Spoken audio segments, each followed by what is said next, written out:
Can I leave this? We have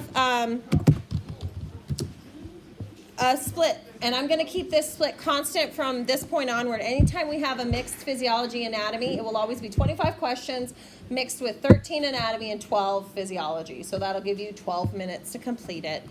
I took into account, I know some people want more time on quizzes and things like that. I really discussed it at length, and unfortunately we're not going to be changing the time on quizzes or exams to exceed a minute per question. So it's still going to be that you guys have to move through processes. The only time you're going to exceed a minute per question will be the final exam or any type of opportunity there.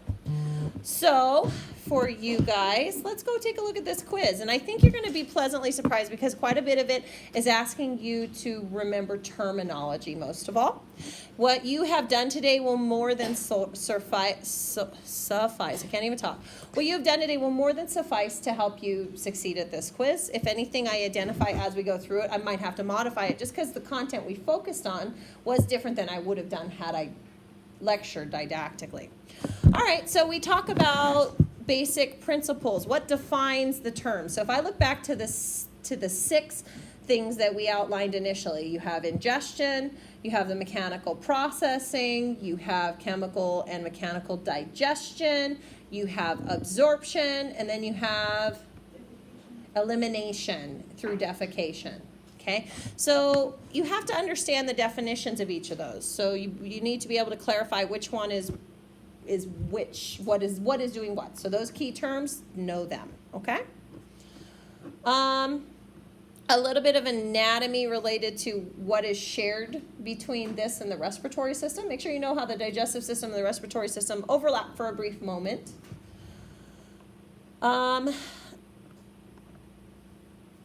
So we need to know a little bit where we actionably have digestion. So although we did not cover the pancreas, the liver, the bile completely, I need you guys, or the gallbladder completely, I need you guys to at least generally understand the function of those 3 organs. And remember, we will reteach those on Monday. But just so long as you're clear on the generalized function of the liver, the pancreas, and the gallbladder, there is one question relating to those. Now, if we look at it, we have a canal. What's a canal called? The alimentary canal or the alimentary canal. So the alimentary canal is the canal, and then there are things that are considered accessory to the canal. Can you differentiate which part is an active part of your donut system and which are the accessory organs? If you can't, you should. Take time. That's basically an anatomy question with a physiology spin to it. And then you guys have been taught the individual organs. The organs you've seen today, guys, I feel like you should be good on. You need to be able to tell me the 3 organs in the oral cavity.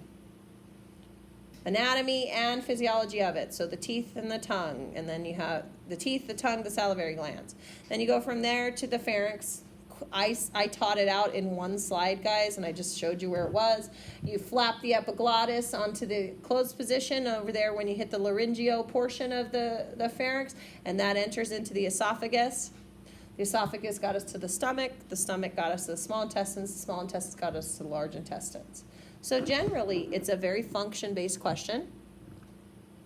So you need to know all of the ones you know, like that you've had. We talked about the process of bringing the food in and clarified the difference in the terminology. So I would tell you, hands down, this is almost entirely a terminology-based quiz so that you're comfortable. Some of your tricks would be that. I didn't spend a million years on the nervous system, but we did clarify the basic histology. So we took that slide, we talked about mucosa to submucosa, lamina propria right in the middle. Between that, we had a submucosal plexus, we had the 2 layers. Sandwiched between the 2 muscular layers, you had the myenteric plexus. The myenteric because it's the muscles. Myenteric plexus. So you need to know which layer actually, of those layers, which layer is the one that's supplying the nervous supply, which ones is the muscle layer, which ones are coming in contact with the food.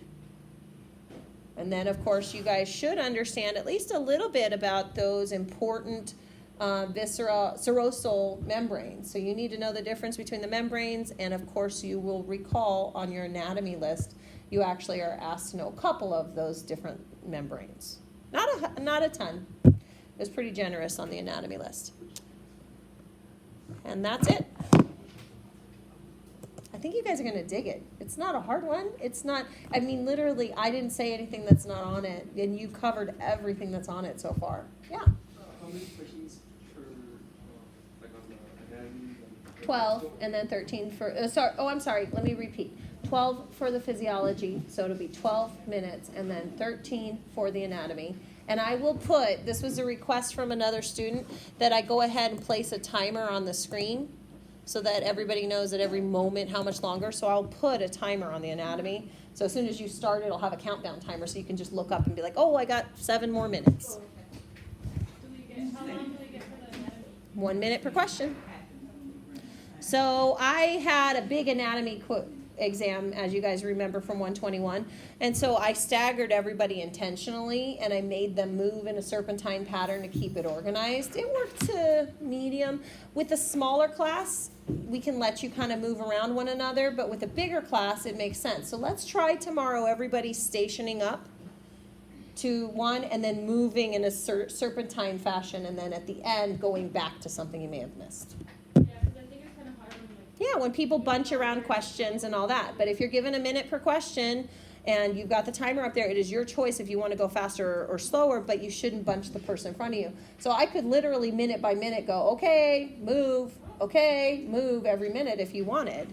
It's just I want to be fair to people. Some people, I think everybody can probably guide themselves through it.